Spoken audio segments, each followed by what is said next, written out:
Hello and welcome to Quality Quant Questions, week 26. The questions are from 3D geometry.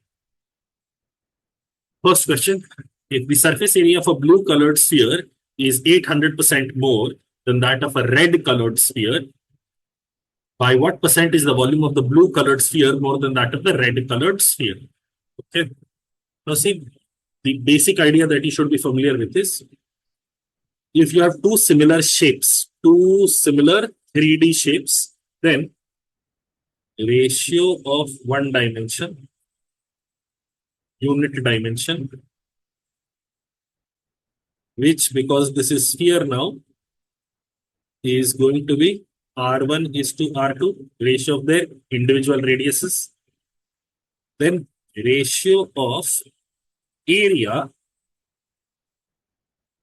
ratio of the surface area will be R1 square is to R2 square, because area is a two-dimensional concept, and ratio of volume will be R1 cube is to R2 cube.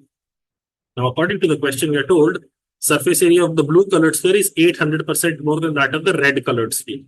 So, what this means is, if it is 800% more, it means it will be 9 times of the original size. So, ratio of their area is 1:9, which means the ratio of their radiuses will be 1:3. If the ratio of the radius is 1:3, ratio of the respective volumes will be 1:27.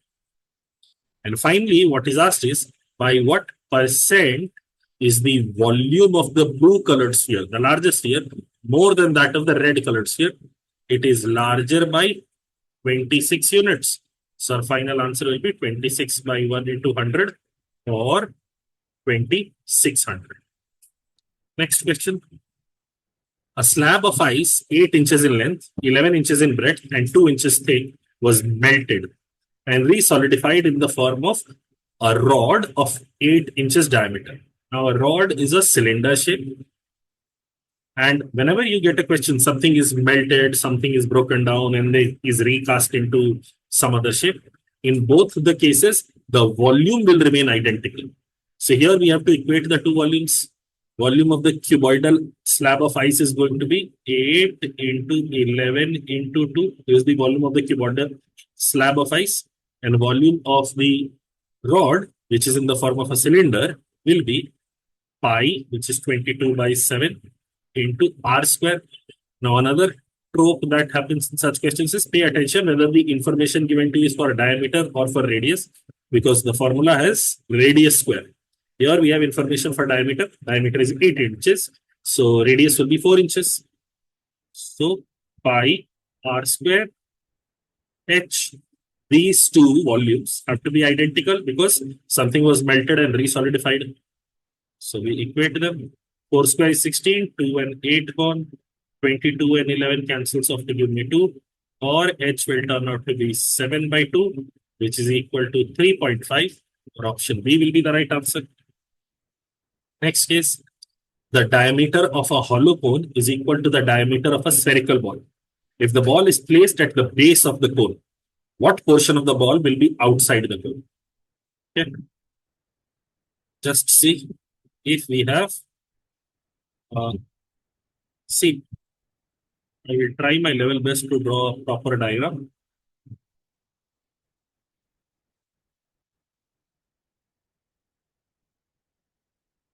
If this is the cone, this will be the base opening. Now, if I'm trying to fit in a sphere here, with this being the diameter of the sphere will be drawn like this. Can you see, regardless of how much I try, if I try to submerge the sphere, if I try to push the sphere down into the cone up until its diameter aligns with the diameter of the cone, some part of the sphere will be outside the cone then, which then translates into the sphere cannot be submerged up until this point. If it cannot be submerged up until this point, it means the sphere will be slightly above this, so that the sphere does not go outside of the cone. If the sphere does not go outside of the cone, if it is somewhat above this part here, the top part here, this part of the sphere has 50% volume, but more than 50% volume of the sphere will be outside of the cone.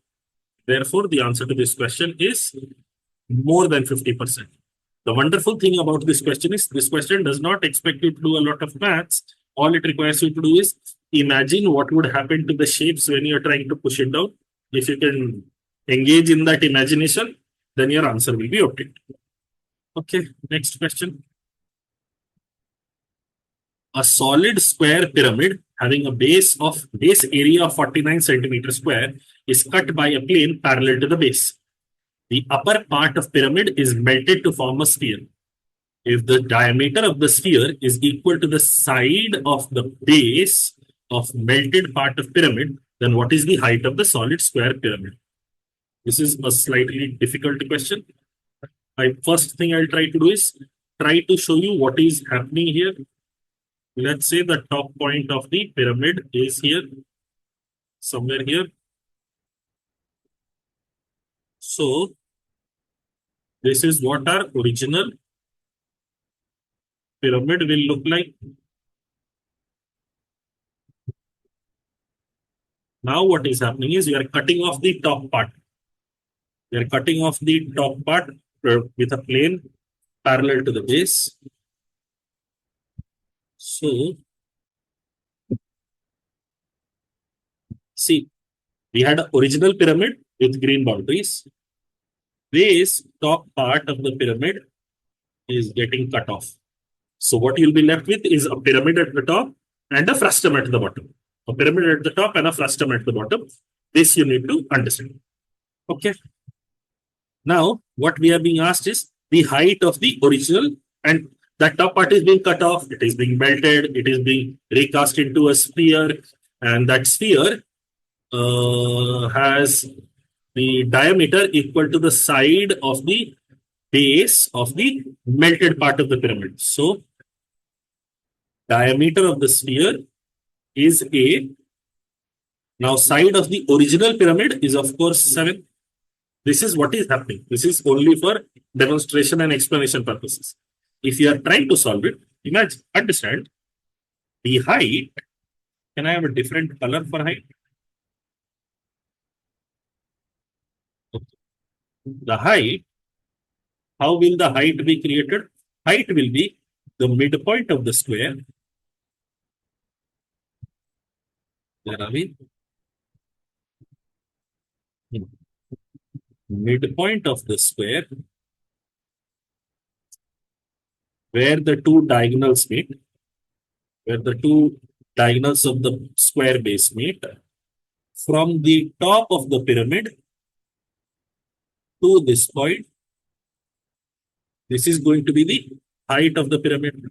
And not only will it be at the meeting point of the diagonals of the base of the pyramid, it would also be at the meeting points of the base of this upper pyramid. So here, what would happen is, see, this length here, this length here. Let's say height of the original pyramid was h. Height of the top pyramid was x. Now, this portion here, if I join this by a line,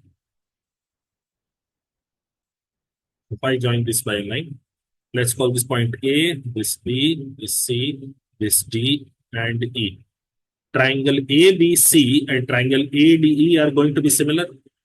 So, can you see this AD, which is the entire height of the original pyramid, AB, which is the height of the smaller cutoff pyramid, is going to be equal to DE by BC. So, I'll have H by X is equal to DE is going to be half the side of the original pyramid, which is equal to 3.5. And BC is going to be half the side of the small pyramid, which had a side of A. So this will be A by 2. So H by X will be equal to 7 by 8. This is one relation we have. Another thing we knew was the upper part of the pyramid is melted to form a sphere. So when melting happens, volumes have to be equated. For the upper part of the pyramid, what will be the volume? 1 by 3 pi 1 by 3 pi into the base area. Base area will be a square. Base area will be a square. Sorry, 1 by 3 pi cube. 1 by 3 a square. 1 by 3 a square. 1 by 3 base area into height. Height is x. This will be equal to 4 by 3 pi. 4 by 3 pi. Radius, diameter of the sphere is equal to a. So radius of the sphere will be equal to a by 2. A by 2 whole cube. This is interesting. This 3 and this 3 can go away. I'll have a square x is equal to 4 into 22 by 7 into a cube by 8. Okay. So this will give me a square and this cancels off to give me a. And these two will cancel off to give me 11, or x is equal to 11a by 7. Why this is interesting is, remember what we are looking for eventually is height of the solid square pyramid. We are looking for a value of h. We already had a relationship between h, x and a from here. And x I can represent in terms of a now. So this relationship will turn to h by 11a into 7 is equal to 7 by a. This a and this a will get cancelled. This 7 and this 7 will get cancelled. And finally, I'll be left with height of the original pyramid is equal to 11, or option C will be the right answer. Okay. Next question. A room with dimensions 24 meters, 20 meters, and 14 meters is ventilated by a regular opening with area 4 by 3 meters into 5 by 4 meters. At what rate should air pass through the opening per unit area so that 1/5 of the air in the room would change every hour? And then, simple thing to notice is the options given to us are in per minute. But our information given in the question was we want 1/5 of the air in the room to change every year. First, let's figure out how much air is there in the room. That will be volume of the room. So it will be 24 into 20 into 14. 24 into 20 into 14. But we don't want to change this much air. We only want to change 1/5 of this air. So 1/5 of this air needs to be changed. 1/5 of air needs to be changed. And this air that is getting changed, this volume of air that is getting changed, will be done by an opening. This is the volume that is being equated to the volume of air that would come in by an opening that is 4 by 3 into 5 by 4 into the rate at which air flows. The rate at which air flows. But this much change is happening in how much? In every hour. But finally, the rate we want is in per minute rate. So we need to also divide this by 60. We also need to divide this by 60. Okay. No, we don't need to divide this by 60. This rate is in per hour right now. In order to get to the per minute rate, I need to divide the final result by 60. Yes, this needs to be divided by 60. Okay, let me see if maths is mathing. 4 and 4 goes away. 5 and 20 goes away to give me 4. So I will have 24 or 24 into 12 into 14 by 60 into 3 into 5. Sorry, what am I doing? By 60 into 5, this 3 does not come to the denominator. 5 comes, 3 goes, this 4 became 12. Okay. Now I'm also seeing this wonderful thing. I will divide this by 3 to give me 20. Divide this by 3 to give me 4. Why I'm doing this is, this will ensure my calculation division by 100 is easiest. 24 into 4 is 96, 96 into 14. 96 into 14, I will have by 100. My final rate is going to be 96 into 14 by 100. Now 96 into 14 is 14 into 100 minus 56. So 1400 minus 56 is 1344 by 100, or the final rate will be 13.44 meters per minute. Or option D is the final answer. Okay. I have my calculator handy if the need arises. Next question. A metal ball 6 centimeter in diameter is dropped into a cylindrical vessel of diameter 12 centimeters and height 20 centimeters. The water level inside the cylinder is 19.5 centimeter from the bottom face of the cylinder. Find the volume of the water that spills out. Okay. Look at this. We already had some amount of water. How much? See, diameter of the cylinder was 12, so radius will be 6. And diameter of the sphere ball was 6, so radius will be 3. Always be cognizant of these numbers. So volume of water already present, inside the vessel will be pi 6 square into 19.5.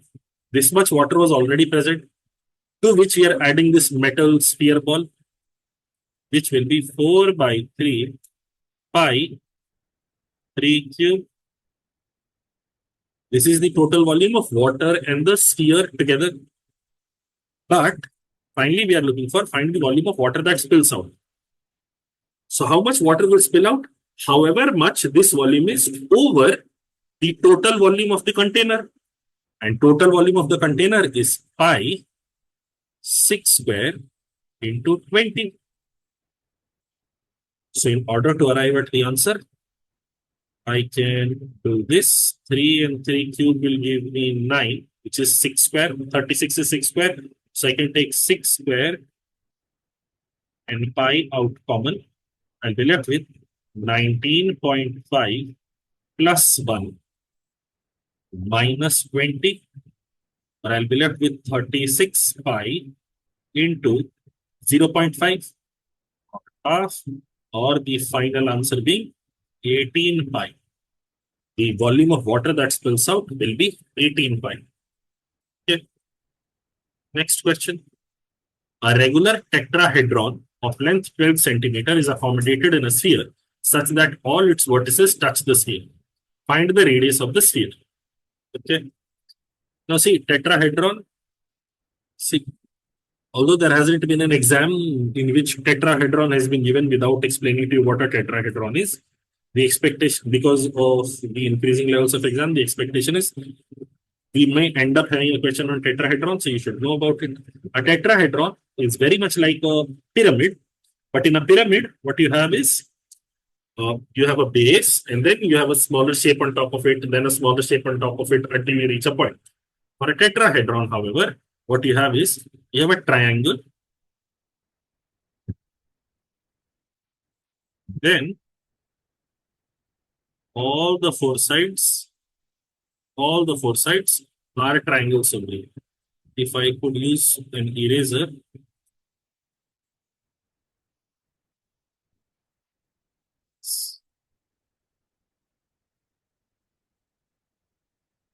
this is the top side view of a tetrahedron.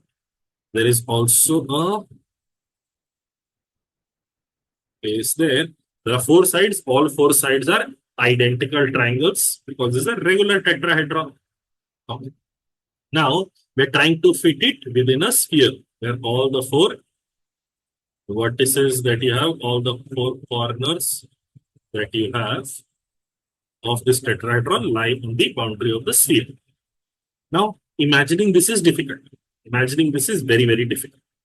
But what comes to our aid, whenever you are trying to fit a 3D figure into another 3D figure, a good comparative tool is seeing what would happen if you fit similar 2D figure in another 2D figure. This is an equilateral triangle based shape being fit inside a circle. Let's see what would happen here. Within a circle, if you try to fit an equilateral triangle,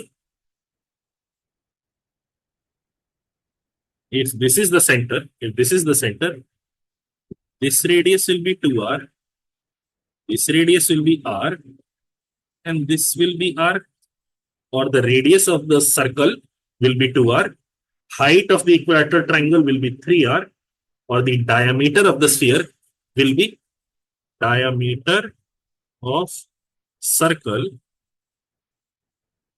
will be equal to 4 by 3 times of height of triangle.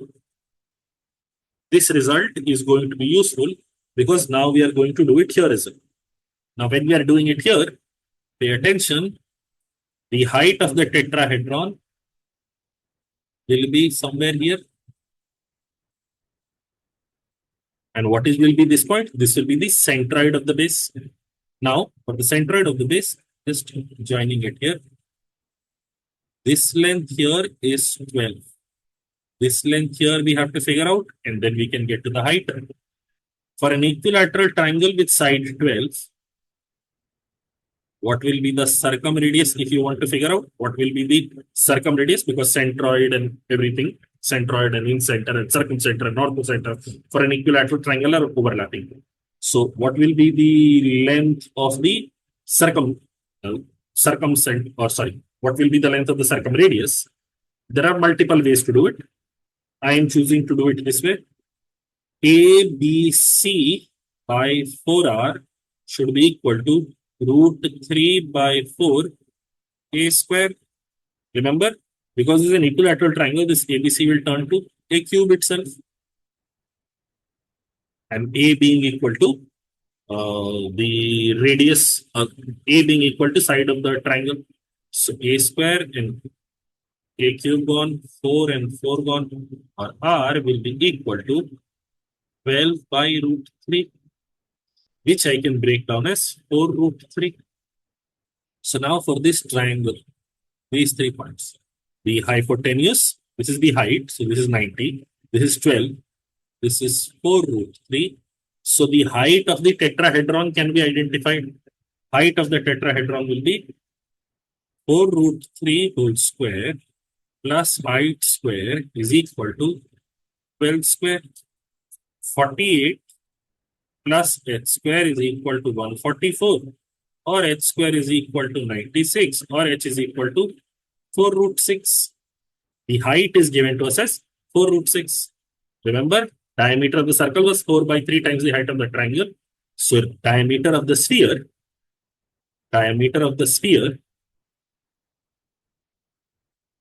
will also be equal to 4 by 3 times of 4 root 6.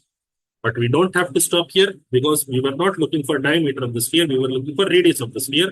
So if this is the diameter, in order to get to the radius, we need to do 4 into 4 root 6 by 3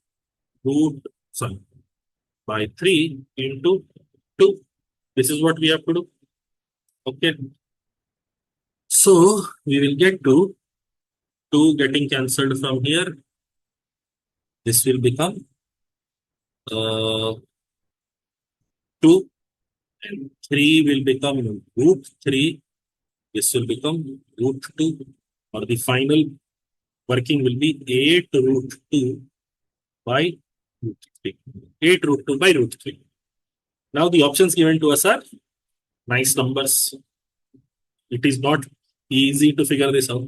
So we'll use our trusty calculator. 8 into 1.414, which is the value of root 2, divided by 1.732 to get to a value of 6.5311. And therefore, among the available options, the correct answer will be option D, 6.5 centimeters. Next question. An ice cream in the shape of a right circular cone is cut parallel to its base into 5 slices, all of equal heights. What is the ratio of the volume of the middle slice to that of the volume of the biggest slice? Okay. See, this is how the cone would look. Now, when I'm cutting it off into five equal heights, saying 1 part, 2 part, 3 part, 4 part, and 5 part. 1 part, 2 part, 3 part, 4 part, 5 part, and the expectation is the height is everywhere identical. Again, going back to the learning from the precise first question, ratio of unit dimension is the and ratio of volume is cube of ratio of unit dimension. We know the ratio of height. Look at this shape, and this shape. Can you see the ratio of their height is 1:2? So ratio of their volume will be 1 part for the first one, and both of these combined will have a volume of 8. Or for the second part, the volume will be 7, 1 and 7. Similarly, in the same way, this 2 parts of it gives me a volume of 8. 3 parts of it will give me a volume of 27, or the volume of this third part, volume of this precise third part will be 27 minus 8, which is equal to 19. Same way, 3 parts and 4 parts, the ratio of volume will be 27:64, or we will get 64 minus 27. The volume of the fourth part will be 37. And finally, volume of the last part, see, this is 4 units to 5 units, 64 is to 125. 125 minus 64. Volume of the last part will be 61. Finally, we are asked ratio of volume of the middle slice to the volume of the biggest slice. So the final ratio will be 19:61. Okay. Next, a hollow cone with base radius 9 and height 12 is filled with water up to a level of 8 centimeter high when the cone is kept on a closed circular base. What height does the water come up to if this cone is kept in an inverted position such that the apex of the cone will be facing down? Okay. Look at this wonderful thing.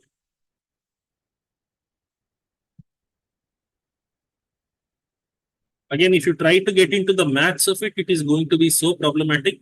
But if you realize what is happening, as in storyline wise, you're able to capture what is happening, it will be so nice. See, we were told water is filled up to level 8. The total height is 12. The water is filled up to level 8 only. So 4 is empty. So can I say for the total pyramid or cone and the topmost part, empty cone, the ratio of heights is 1:3. So can I say the ratio of volume of the top cone and the entire cone is going to be 1:27, or water is 26 parts and air is 1 part. Just the ratio. What is the precise volume of water? I don't care for. What is the precise volume of anything? I absolutely don't care for. The only thing I care for is how much water are there, 26 parts, and how much air is there, 1 part. Ratio of the parts. Now, what height does the water come up to if this cone is kept in an inverted position such that the apex of the cone will be facing down? If the apex of the cone is facing down, something like this would happen. Water will come up till this part. Water will come up till this part. Now, we are asked, what will be this height? Let's call this height x. What will be this height? How much is this x? This is, see, the total height is of course still 12. The cone has simply been flipped over. The total height is still 12. So ratio of the heights, or cube of ratio of heights, x cube by 12 cube, should be equal to the ratio of their volumes. We know the ratio of volumes is 26 by 27. No change there at all. So now we will have x cube is equal to how much? 12 cube by 3 cube into 26, which will then get us to x is equal to 12 by 3 into cube root of 26, and 12 by 3 is clearly 4. So we'll get to x being equal to 4 cube root of 26. Therefore, the answer to the question will be option D. Sure, if you go into the nonsense of trying to find the volume of the frustum and then the volume of the frustum here and then doing all that calculation, it will make the task insanely more difficult for you and genuinely not worthwhile. Okay. Next question. An iron pillar has some part in the form of a right circular cylinder and the remaining part in the form of a right circular cone. Okay. You have a cylinder, then you have some cone. The radius of the base of the cone as well as that of the cylinder is 8. Okay. So pretty much a cone is fit on top of the cylinder. And the base radius in both these instances is 8. Okay. The cylindrical part is 240 centimeter high. This height is 240 and the conical part is 36 centimeters high. This is 36. Find the weight of the pillar if 1 centimeter cube of iron weighs 7.8 grams. Again, if you pay attention to options, the options are all in kgs. So whatever value we reach, we should divide it by 1000 because the value that we will reach will be in grams, but we need our answer in kg. We need to find the volume of these two ships. Volume of the cylinder will be pi 22 by 7 into 8 square into how much? 240. And volume of the cone will be 1 by 3 pi into 8 square into 36. I can get rid of this 3 and I can get rid of this 12. Or I will now finally reduce it to 22 by 7 into 64 into 252. 252 is divisible by 7. I can cancel, get to 36. So the volume of the solid that we have is this much. Now I am not concerned with doing the intermediate maths. Let this be the volume. If this is the volume, and this is of course in centimeter cubic, the total weight will be given by multiplying it by 7.8. I have to multiply it by 7.8.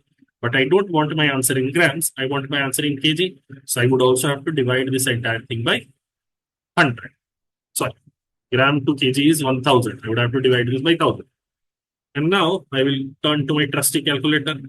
22 into 64 into 36 into 78 divided by 1. 1, 2, 3, 4. I've divided by 10,000 because instead of multiplying it by 7.8, I multiplied it by 78. So extra 0 at the top, extra 0 at the bottom. Gets me to 395.3664. 395.3664. So our answer here should be 395 kg. Our answer here should be 395 kg. Okay. Next question now. A glass showpiece in the shape of a sphere of radius 5 centimeter is packed into a cardboard cubic box whose sides are of the length 12 centimeter cube. To prevent the showpiece from rolling around, 8 identical rubber spheres are placed in the corners of the box. What is the radius of the rubber spheres? Okay. First thing, when you look at this question, the options appear very intimidating. Ooh, what is this question? As in, what calculation will there? Again, if you're struggling with a 3D figure, what would happen? Think of a 2D figure first and then do your working. Imagine if you had a square in which you had a circle fitted. Then you had 4 circles kept at the corner. You are being asked what is the radius of these four circles. Now here, when you're working, let's call this capital R, capital R. This will be small r. This length here, this corner length here, I will make it larger. This length is small r, but this length here is r root 2. This length here is r root 2, diagonal of the square. But convert this thinking into 3D. What would happen? Remember, the longest line in a cube, is not the face diagonal, it's the body diagonal. Body diagonal is going to be 12 root 3. Side of the cube is 12, so body diagonal will be 12 root 3. And how will that body diagonal be made? Understand, you would still have this capital R, you would still have this small r, but this portion here is not within a 2D face. This is not within a 2D world. This is in a 3D world. So it would be the body diagonal. So the body diagonal is r root 3. So you would get 1 r from here, 1 r from here. You would get 1 r root 3 from here, 1 r root 3 from here, and 2 capital R's from here. The capital R we know is 5 centimeters. So 2 capital R's. 12 root 3 will be equal to 10 plus 2 small r's plus 2 r root 3's. This expression had to be generated by taking into account the body diagonal of the original cube and also the small sphere that you place. This line here should also be, this line here should also be talking of the body diagonal. It will not be r root 2, it will be r root 3. I can cancel off 2's everywhere. I have 6 root 3 minus 5 is equal to r times of 1 plus root 3. And now hopefully everything appears nice. Bring it over. Small r will be equal to 6 root 3 minus 5 divided by 1 plus root 3. A very, very enticing error here is with option C, where you can get it to root 2 because you think of it in 2D and then you end your thought there. But because in 2D, that is the diagonal of the square, in 3D, it will be body diagonal of the cube. Body diagonal of the cube is r root 3. So we get to our final answer as A for this question. This one now, the ratio of volume of a hexagonal pyramid P to that of a hexagonal prism Q is 4:25. Okay. If the heights of P and Q are interchanged, then the ratio of the respective volumes becomes 9:100. What is the ratio of their respective volumes if the sides of P and Q are interchanged? Okay. Now see, for a hexagonal pyramid, the volume is given by 1 by 3 base area. Because it's a hexagon, base area will be 6 times of root 3 by 4 side square. Let's say the side here is A into the height. And for the hexagonal prism, the volume is given by base area, which is 6 times of root 3 by 4 B square into H2. Let this be H1 and let this be H2. Okay. The side of the hexagonal pyramid being A, side of the hexagonal prism being B, height being H here, height being H2 here. Now we are told the ratio of their volumes is 4:25.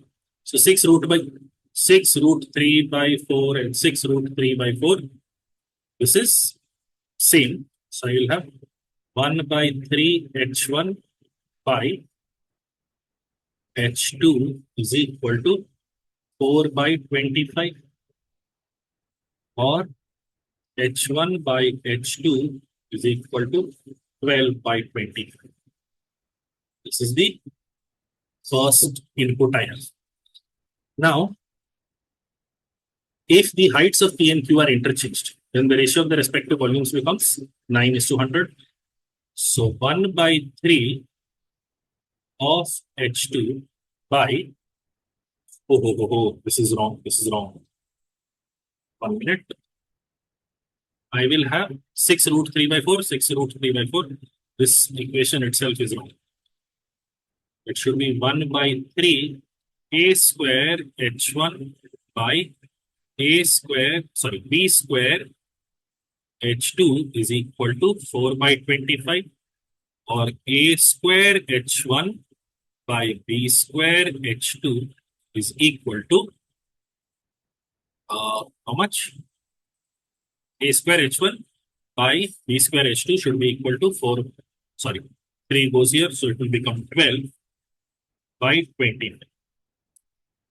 Then, if the heights are interchanged, I would have 1 by 3 a square h2 upon b square h1 is equal to 9 by 100, or a square h2 divided by b square h1 is equal to 27 by 100. Okay, so now I can multiply these two.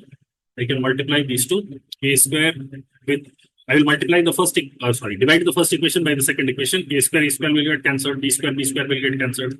I'll have h1 whole square by h2 whole square is equal to 12 by 25 into 100 by 27 gives me 4, gives me 9, or h1 square by h2 square is equal to 16 by 9, which gives me h1 by h2 is 4 by 3. h1 by h2 is 4 by 3. Now, if h1 by h2 is 4 by 3, I can replace that in either of these expressions to get the volume, get the ratio of a square by b square. I'm doing it in the first one. A square by b square into 4 by 3 is equal to 12 by 25. 4 gets cancelled with this to give me 3, or a square by b square is equal to 9 by 25. 9 by 25. Now, finally, we are asked what will be the ratio of the respective volumes if sides of P and Q are interchanged. If sides of P and Q are interchanged, the ratio I'm looking for will be 1 by 3 P square H1 by A square H2. This will be the ratio. B square by A square, 1 by 3 times of B square by A square will be 25 by 9 into H1 by H2, which is 4 by 3. 25 into 4 gives me 100, and 3 into 9 into 3 gives me 81, or the final answer obtained is 100 by 81, or option B will be the final answer. Next, what is the length of the side of a cube in the area of the largest equilateral triangle that can perfectly fit inside the cube is 50 root 3 centimeter square. Okay. Look at this cube.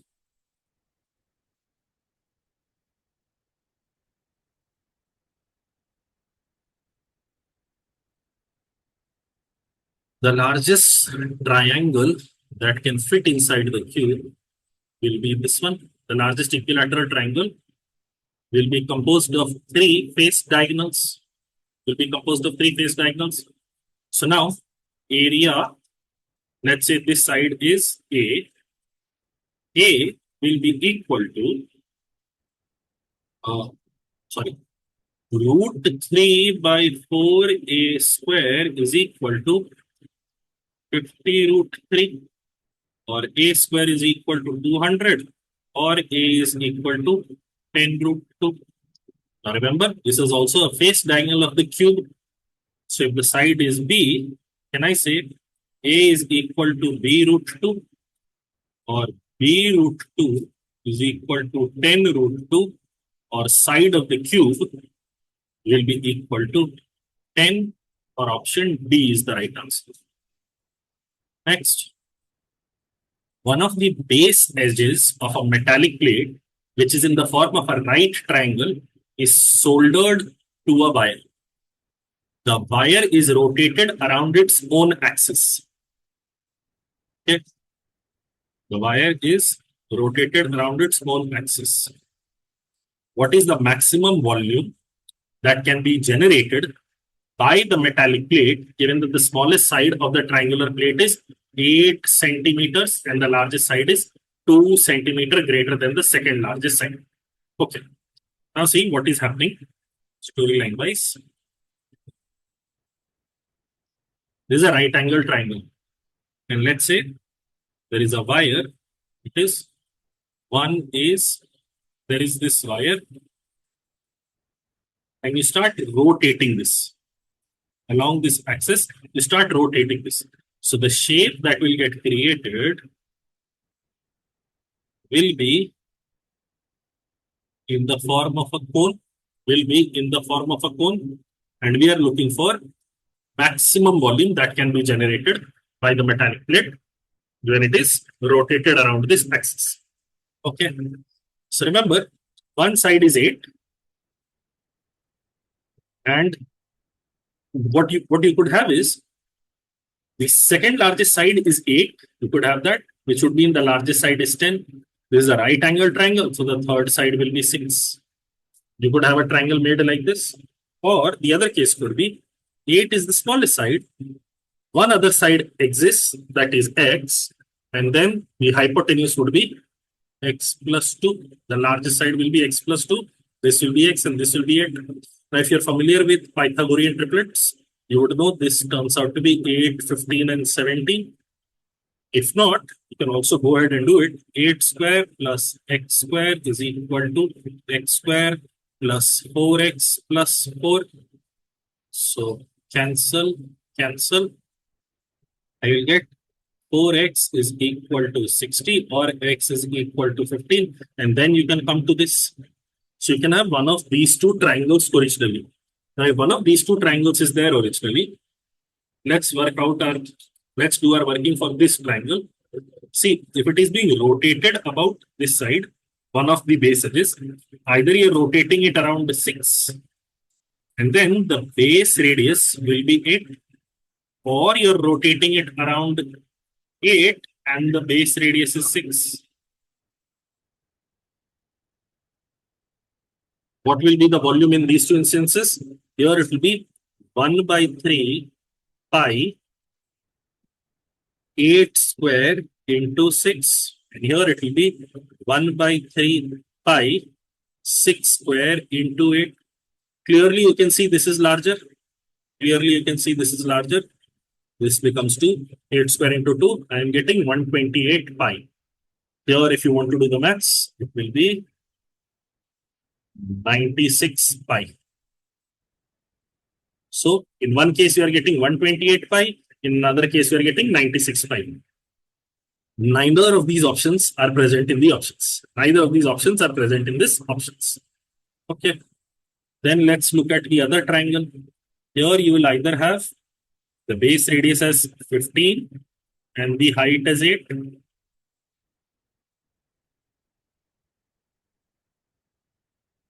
The hypotenuse effectively becomes the slant height, by the way. Or you will have 15 as the height and 8 as the base radius. What will be the volume in this case? First, I'll have 1 by 3 pi 8 square into 15. So cancel 5. 64 into 5 is 320 pi. This appears very inviting because it is present in the options. But here, see what would happen. You would have 1 by 3 pi 15 square into 8, or pi times 75 into 8, or I will get my answer as 600 pi. And this is the maximum possible value that can be obtained. The answer to this question will be option A. Next, the given three-dimensional figure has bases which are regular hexagons. One of the bases is placed on the XY plane. This base here, A, B, Sides are not mentioned here, but this one is placed on the XY plane. Okay. The coordinates of point A, B, C are 1, 0, 0. A is 1, comma 0, comma 0. So X coordinate is 1, Y coordinate is 0, Z coordinate is 0. For B, it is 3, 0, 0. And for C, it is 3, 0, 4. So the height coordinate is 4, Y coordinate is 0, and X coordinate is 3. Okay. What will be the coordinates of the point on the 3D figure that is farthest from it? Now, farthest from it, understand, it will be if I go diagonally across, and then I go topmost, this is the point. This is the point that will be farthest from it. Diagonally across and then upwards. The movement wise, it is this.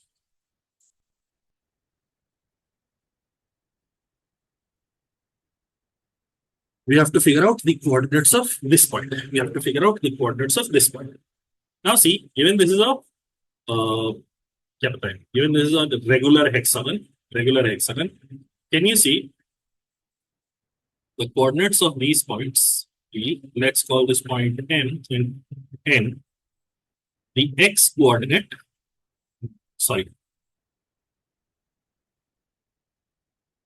the Z coordinate will remain same, will remain 0. It will remain 0. And from N, we are going 4 upwards. So for this last one, for the coordinates here, 3 blanks I have to fill up. The third one I know most certainly is 4. The third one I know most certainly is 4. Okay. So this is guaranteed, this is guaranteed. Additionally, the X coordinate will remain the same. From A to M, it will be 1 something. From B to N, it will be 3 something. So from here to here, it will be 3 something. So 3 blank 4, which continues to be here in option A and option D. Now, the final thing that I have to check for is what will be the Y coordinate. Because I have gone up, understand, because I have gone up, only the height changed from B to C, because you have only gone up, you have only moved on one axis, only the height coordinate has changed. If I can get the Y coordinate for this, my life will be simple. We also know side of the hexagon is definitely 2. So I'm saying for a regular hexagon,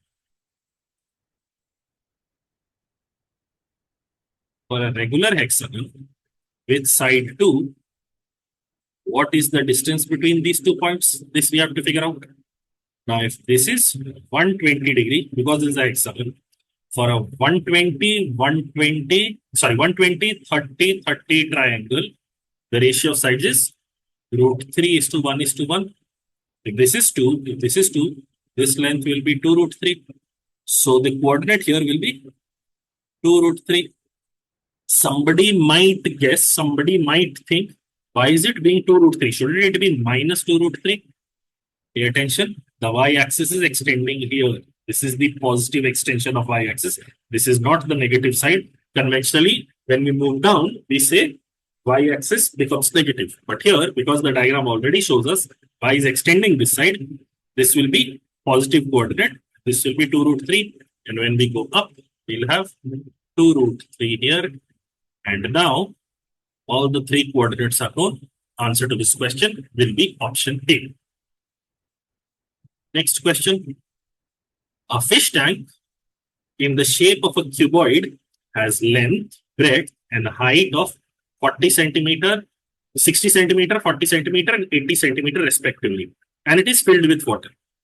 The base of the tank is tilted by 45 degrees along the breadth, and water coming out from the tank is collected in an empty vessel. First, let me try to create this vessel. The base is 60 by 40.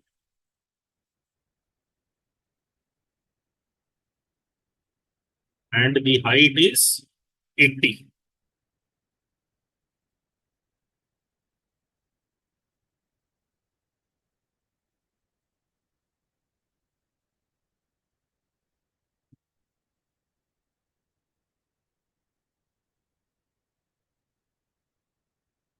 So this is how the tank would appear.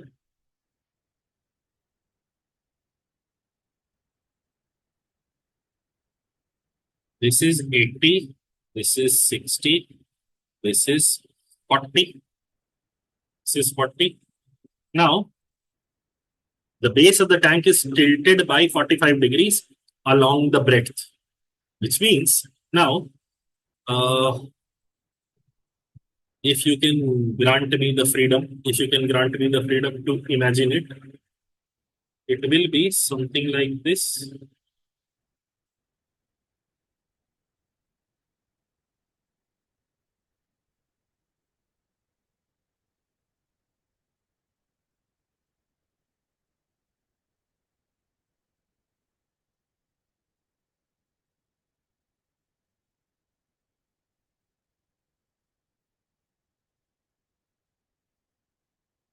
Let me try to get a very nice diagram for this. A nicer diagram. This is not great. Let me make a nicer diagram. I will have 60 here, 40 here, 80 here, 60 here,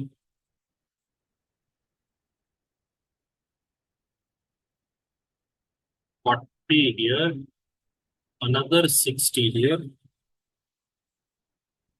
40 here, another 60 here,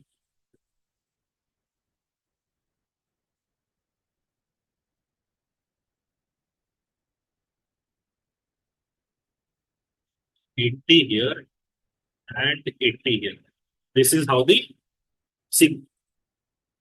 This is the three-dimensional view of what the tank would look like, and when it is bent at 45-degree angle, this is what this would look like. Now, if it is bent at 45-degree here, let me use a different color. The amount of water that stays in this container will be up until this level. Let me also write down the numbers. This is 60. This is 60. This is 80. This is 40. Now see what would happen. This is 90 degrees. If this is 60, this was 45 degrees. We have bent it till 45 degrees. This will also be 45 degrees. So this length will also be 60. We know this entire length is 80. So this length will be 20 degrees. So now from this point, I am dropping a perpendicular here. I am dropping a perpendicular here. Now see what is happening. I have one cuboid with dimensions 20, 40, and 60. I have one cuboid with dimensions 20, 40, and 60. And I have a pyramid, right? Pyramid with dimensions base being 60, height being 60, and breadth being 40. Height base being 60, height being 60, and breadth being 40. So this is the empty part. This is the empty part. We can figure out the volume of the empty part, how much water is there, how much part is empty now. How much part is empty now? Okay, let us figure that out. How much part is empty now? The part that is empty now will be 1 by, no, it is simply, this is not a pyramid, this is a prism. Triangular base going up till a height of 40. So triangular base, area of the base will be half into 60 into 60 into height, which is 40.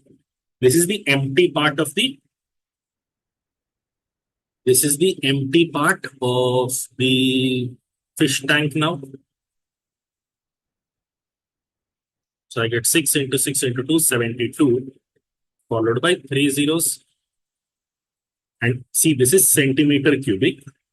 And hopefully we also know 1000 centimeter cubic is equal to 1 liter. So 72 liters are empty. Right now, 72 liters are empty. But we are told the volume of water collected in the empty vessel into which it was emptied is only 32 liters, which means originally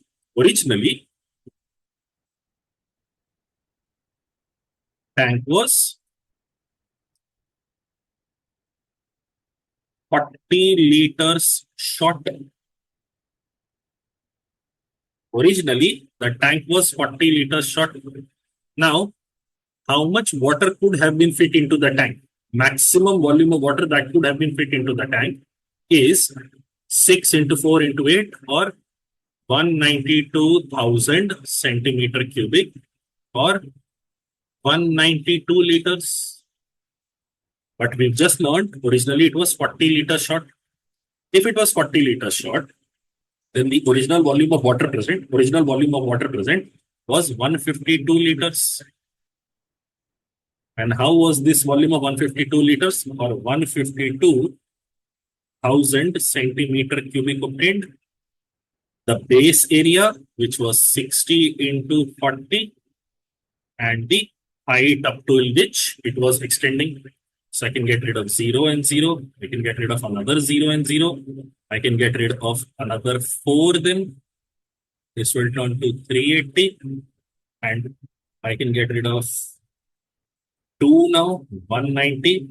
Or the height up to which it extended earlier was 190 by 3, which is equal to 63.33. Or option C will be the right answer. Okay. Next question.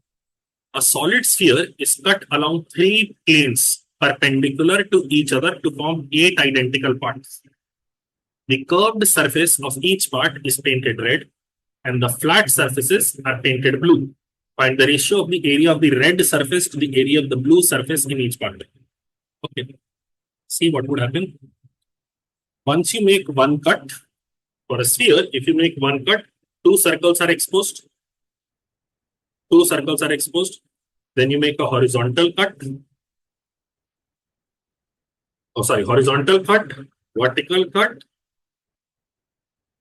horizontal cut, vertical cut, and then along any diagonal, whatever you want to do. You form 8 identical parts. So, top down, right, left, then what else can I make? 3 cuts are to be made. So it has to be along all 3 dimensions, height, breadth, and length. So the kind of shape that will get created. Okay, it will be like this.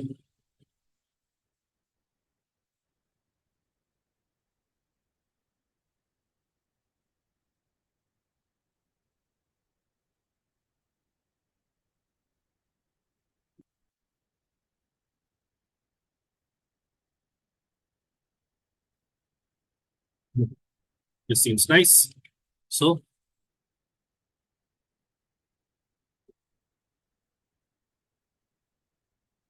this is like the XYZ plane.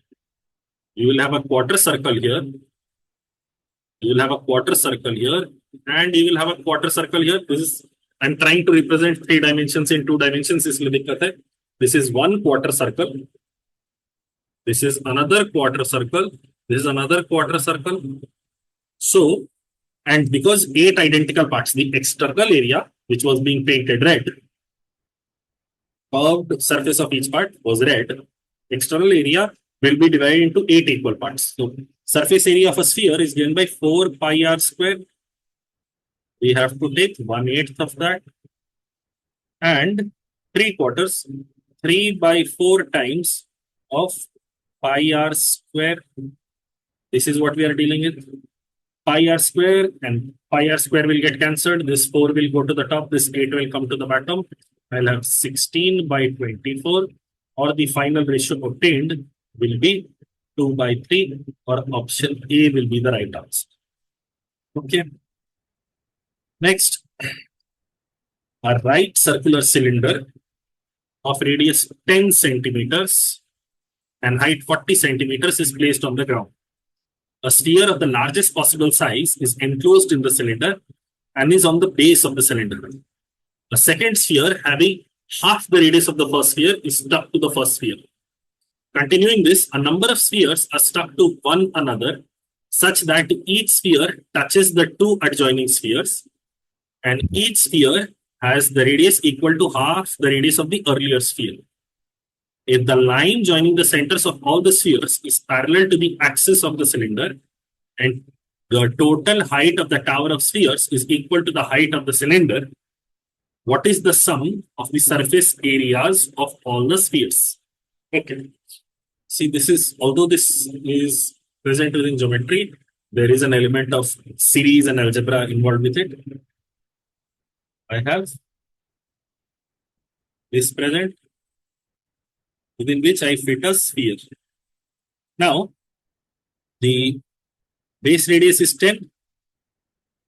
So this length is 10. This length is also 10. So the height it is using up will be 20. So the next sphere that is used up here,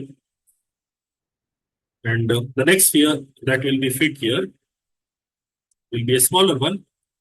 Its diameter will be 10. The next diameter will be 5. Total height here is 40. Total height here is 40. The series that we have is of diameters 20 plus 10 plus 5 plus 2.5 plus 1.25, so on and so forth. This is the GP. And this is an infinite GP. What is the summation of this infinite GP? Is given by first term divided by 1 minus the common ratio. The common ratio is half. So we get 40. So wonderful.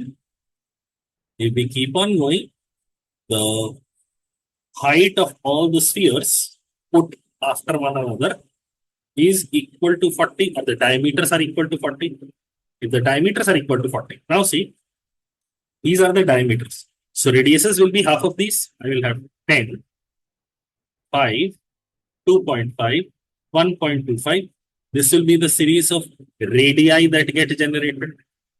Now for surface area, or surface area of all the spheres, we are looking for sum of surface area of all the spheres.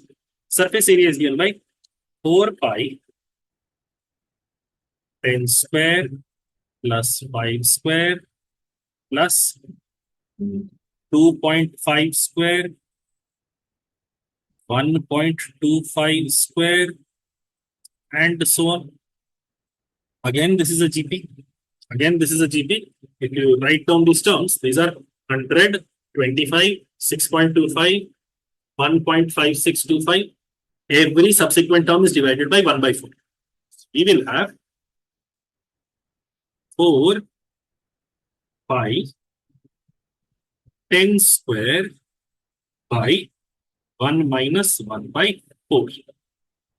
Okay, which will then translate to 404, 1600 pi divided by 3. And this will be the surface area of all the spheres that are fit inside this.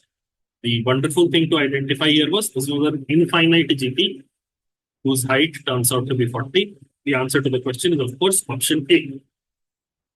Okay. Next question.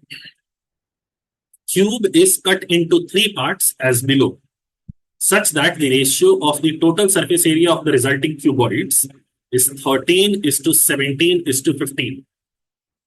Okay. A, B, C are integers. Which of the following can be the volume of the original cube, given that the length of the side of the cube is an integral value? Okay. This side is A plus B plus C. Everywhere, this side is A plus B plus C. So surface area of the first solid, will be 2 times of A plus B plus C whole square plus 2 times of 1, 2, or plus 4 times of A plus B plus C into A. And for the second solid, the surface area will be 2 times of A plus B plus C whole square plus 4 times of A plus B plus C into B And for the third part, it will be 2 times of a plus b plus c whole square plus 4 times of a plus b plus c into c. Now this is equal to 13k. This is equal to 17k. This is equal to 15k. Let's add all these up. We will have 6 times of a plus b plus c whole square plus 4abc a plus b plus c becomes common. And then we are left with a plus b plus c. And this is equal to 45k. This is as good as, see, if I take a plus b plus c whole square out common, I will be getting 10 times of a plus b plus c whole square is equal to 45k, or 2 times of a plus b plus c whole square is equal to 9k. 2 times of a plus b plus c is equal to 9k.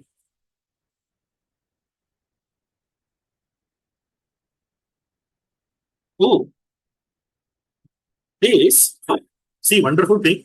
A plus b plus c is equal to side of the cube itself. So I can say 2 times of side square is a multiple of 9.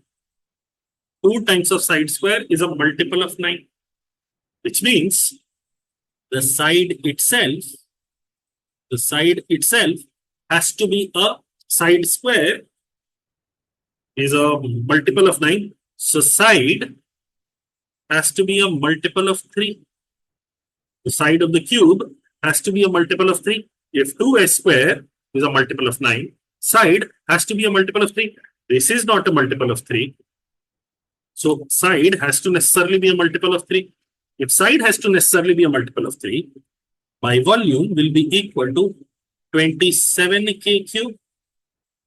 My volume will be a multiple of 27. This is 7 cube. This is 10 cube. This is 8 cube. And this is 9 cube, which is 27 into 9. So, which of the following can be the volume of the original cube?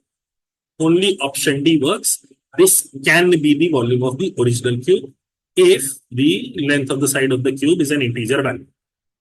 Okay. Again, although this is supposedly geometry, there is an element of number system involved with this. Next, a cone of radius 21 centimeters is inserted inside a larger cone, as shown in the figure, such that when it can't go further in, the vertex of the smaller cone is on the same plane as the base of the larger cone. Okay. This is 21. Okay.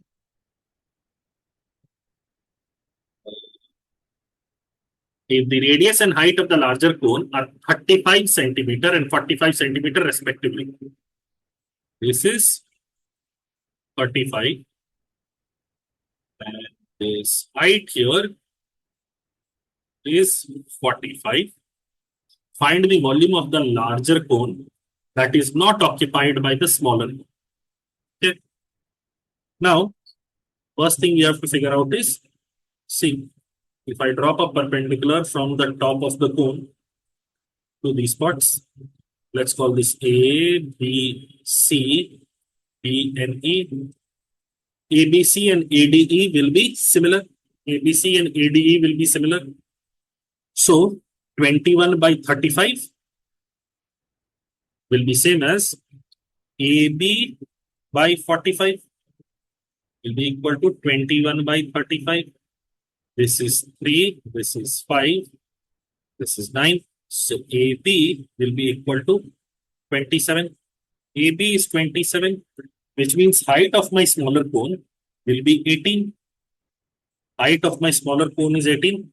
Now I have all the dimensions for both the cones. All I have to do is find out the volume of the larger cone. which is 1 by 3 pi I radius square. So 35 square into 45 minus volume of the smaller cone, which is 1 by 3 pi 21 square into 18. Okay, now I have to do this work. I have to take 1 by 3 pi out common. I'll perhaps break this down. Can I? Oh, I will not take it out common. I will get this to 15, get this to 6. Then I can take out 7 square common. I can take out 7 square common. I'll have pi 7 square, 5 square into 15. 5 square into 15 is 375 minus 3 square into 9 is 54. Okay. So I will have 22 by 7 into 7 into 321. 321 or sorry, 7 square into 321. This 7 and this will go away. And this will be the final product I'm left with. 22 into 7 into 321 gets me to 49434, which will be the answer to this question. And that is it for this sheet. Hopefully you learned something. Diagram drawing, melting idea, those are the major ideas that you need to know about 3D geometry. Now, even beyond this is the smallest path ideas that I am not covering in the videos. Smallest path ideas, the smallest path between any 2 points and everything. Especially in a 3D figure when you're going round and round and round on a cylinder, on a cone, all those wonderful things. I'm not covering that because it is too much, because that is like beyond the CAT necessary level even. But the level that we have covered here is more than enough for you to do wonderfully well in the exam. Again, hopefully you learned something. That will be all. Okay, bye.